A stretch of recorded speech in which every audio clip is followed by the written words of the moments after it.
So today, Chappell Roan shared some thoughts about parasociality and followers and people feeling really entitled to your attention. And as somebody who deals with this on a much smaller level, I just wanted to share some stories and some experiences that I've had because a lot of what she said in that video resonated with me. So as you guys know, I'm a YouTuber. I've been a YouTuber for 19 years. Jesus Christ, I'm old. And I really have struggled with being like recognized on, in the real world. When I first started getting recognized, it was something that made me really, really uncomfortable to the point where I would just like lie. I would be like, nope, I'm not Cat Black. Don't know who that is.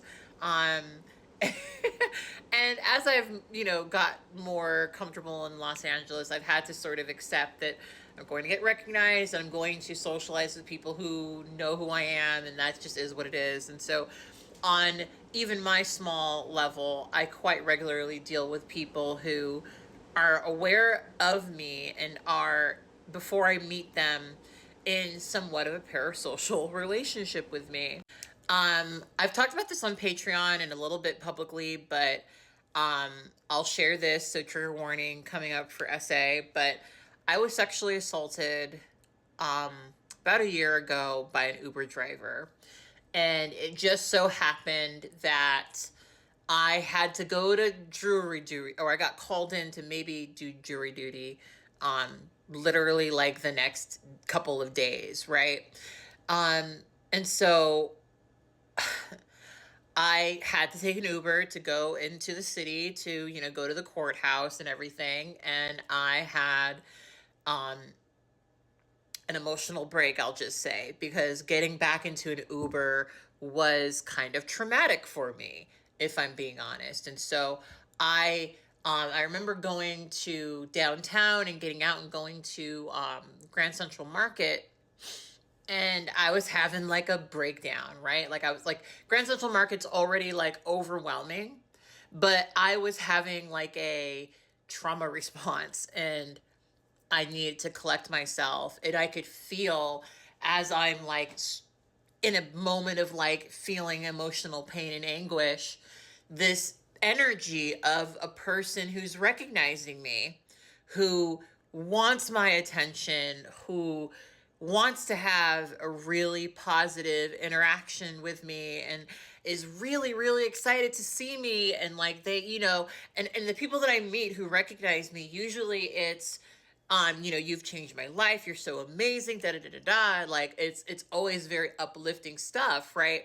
And so I'm very aware of the fact that if people have that relationship with me, um, I need to be, I guess, receiving that well. So I'm having this, moment out, and I didn't actually end up acknowledging them. They tried to say something to me. I didn't end up acknowledging them, but I had like this moment where I was starting to like short circuit, where I was having this like real genuine trauma response, but I was also thinking about um having a positive interaction with this person because I didn't want someone to think like that I was being an asshole, right? For not acknowledging them, right? But I was also trying to have a moment, right? And I did ultimately end up getting a good cry in. But, you know, sometimes when you're at a certain degree of like recognizable or fame or whatever, however you want to call it, people really do feel entitled to your time, your attention, and they feel slighted when you don't respond to them. It's rough because, like, I always appreciate the fact that people appreciate what I post. And I want for the things that people, see from me to be helpful to them in some way. And I'm very, very thankful for that.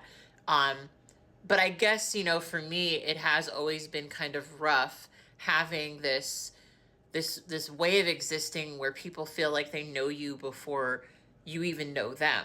I had a situation when I first moved to Los Angeles where um I was dating around, and I was flirting with this man, and turns out his partner, I'm polyamorous, um was a huge fan of mine, right?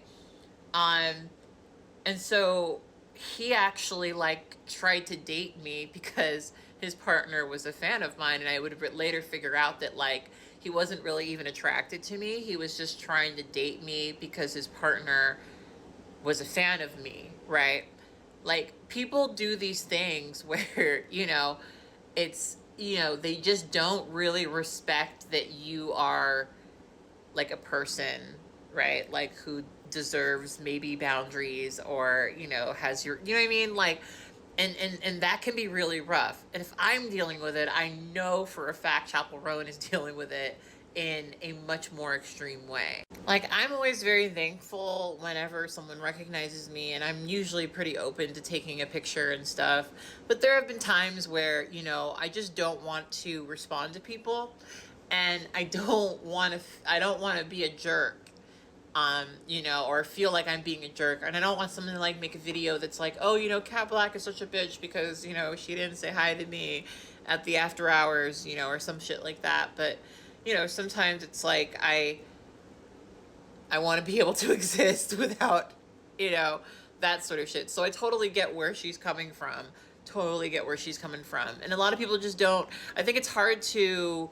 You think that when you do stuff that puts you into a public eye, that like, you need to accept stuff like that. And I get where some people come from when they say that, but at the same time, like, people can also just think of you as a person and a human being and not disrespect you or your time or your space, right? Like, just because someone's famous doesn't mean, like, in LA, I run into people all the time who are famous in some way, right? I mean, at the golf club, there's always a couple of people who pop up every once in a while who are famous somewhat, right?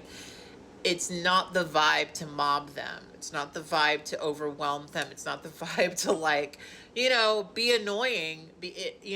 Let them exist as a person who wants to exist, right?